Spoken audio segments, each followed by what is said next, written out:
minds of others. Judgment.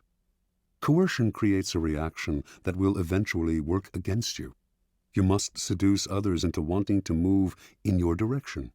A person you have seduced becomes your loyal pawn, and the way to seduce others is to operate on their individual psychologies and weaknesses.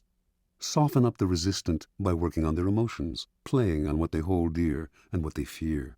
Ignore the hearts and minds of others, and they will grow to hate you. Transgression of the law. Near the end of the reign of Louis XV, all of France seemed desperate for change. When the king's grandson and chosen successor, the future Louis XVI, married the 15-year-old daughter of the Empress of Austria, the French caught a glimpse of the future that seemed hopeful. The young bride, Marie Antoinette, was beautiful and full of life. She instantly changed the mood of the court, which was rank with Louis XV's debaucheries. Even the common people who had yet to see her talked excitedly of Marie Antoinette. The French had grown disgusted with the series of mistresses who had dominated Louis XV, and they looked forward to serving their new queen. In 1773, when Marie Antoinette publicly rode through the streets of Paris for the first time, applauding crowds swarmed around her carriage. "How fortunate," she wrote her mother, "to be in a position in which one can gain widespread affection at so little cost." In 1774, Louis XV died, and Louis XVI took the throne.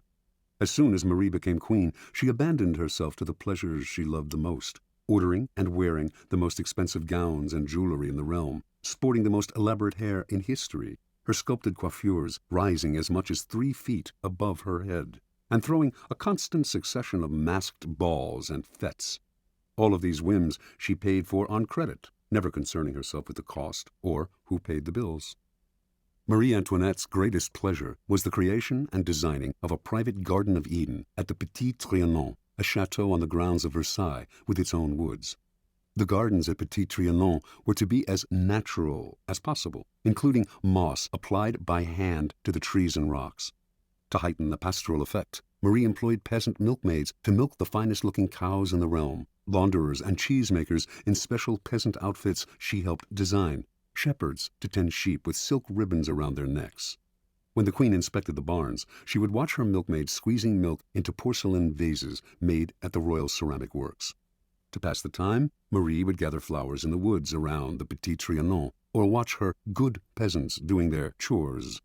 The place became a separate world, its community limited to Marie's chosen favorites. With each new whim of Marie's, the cost of maintaining the Petit Trianon soared. Meanwhile, France itself was deteriorating. There was famine and widespread discontent. Even socially insulated courtiers seethed with resentment. The queen treated them like children. Only her favorites mattered, and these were becoming fewer and fewer. But Marie did not concern herself with this. Not once throughout her reign did she read a minister's report.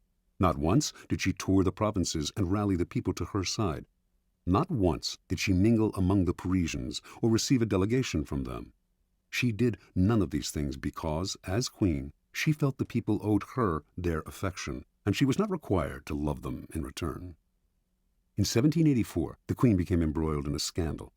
As part of an elaborate swindle, the most expensive diamond necklace in Europe had been purchased under her name, and during the swindler's trial, her lavish lifestyle became public. People heard about the money she spent on jewels and dresses and masked dances. They gave her the nickname Madame Deficit, and from then on she became the focus of the people's growing resentment. When she appeared in her box at the opera, the audience greeted her with hisses. Even the court turned against her, for while she had been running up her huge expenditures, the country was headed for ruin. 5 years later, in 1789, an unprecedented event took place, the beginning of the French Revolution. The queen did not worry. Let the people have their little rebellion, she seemed to think. It would soon quiet down, and she would be able to resume her life of pleasure. That year, the people marched on Versailles, forcing the royal family to quit the palace and take residence in Paris. This was a triumph for the rebels, but it offered the queen an opportunity to heal the wounds she had opened and establish contact with the people. The queen, however, had not learned her lesson. Not once would she leave the palace during her stay in Paris. Her subjects could rot in hell for all she cared. In 1792, the royal couple was moved from the palace to a prison, as the revolution officially declared the end of the monarchy. The following year, Louis XVI was tried, found guilty, and guillotined. As Marie Antoinette awaited the same fate, hardly a soul came to her defense. Not one of her former friends in the court, not one of Europe's other monarchs, who, as members of their own country's royal families, had all the reason in the world to show that revolution did not pay. Not even her own family in Austria, including her brother, who now sat on the throne. She had become the world's pariah. In October of 1793, she finally knelt at the guillotine, unrepentant and defiant to the bitter end. Interpretation. From early on, Marie Antoinette acquired the most dangerous of attitudes. As a young princess in Austria, she was endlessly flattered and cajoled. As the future queen of the French court, she was the center of everyone's attention. She never learned to charm or please other people, to become attuned to their individual psychologies. She never had to work to get her way, to use calculation or cunning or the arts of persuasion. And like everyone who was indulged from an early age, she evolved into a monster of insensitivity. Marie became the focus of an entire country's dissatisfaction because it is so infuriating to meet with a person who makes no effort to seduce you or attempt to persuade you, even if only for the purpose of deception. And do not imagine that she represents a bygone era, or that she is even rare. Her type is today more common than ever. Such types live in their own bubble. They seem to feel they are born kings and queens, and that attention is owed them. They do not consider anyone else's nature, but bulldoze over people with the self-righteous arrogance of a Marie Antoinette. Pampered and indulged as children, as adults, they still believe that everything must come to them. Convinced of their own charm, they make no effort to charm, seduce, or gently persuade. In the realm of power, such attitudes are disastrous. At all times, you must attend to those around you, gauging their particular psychology, tailoring your words to what you know will entice and seduce them. This requires energy and art. The higher your station, the greater the need to remain attuned to the hearts and minds of those below you, creating a base of support to maintain you at the pinnacle. Without that base, your power will teeter, and at the slightest change of fortune, those below will gladly assist in your fall from grace. Keys to power. In the game of power, you are surrounded by people who have absolutely no reason to help you unless it is in their interest to do so. And if you have nothing to offer their self-interest, you are likely to make them hostile, for they will see in you just one more competitor, one more waster of their time. Those that overcome this prevailing coldness are the ones who find the key that unlocks the stranger's heart and mind, seducing him into their corner, if necessary, softening them up for a punch. But most people never learn this side of the game. When they meet someone new, rather than stepping back and probing to see what makes this person unique, they talk about themselves, eager to impose their own willpower and prejudices.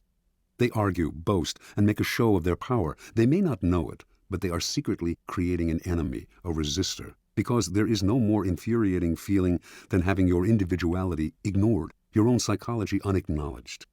It makes you feel lifeless and resentful. Remember, the key to persuasion is softening people up and breaking them down, gently.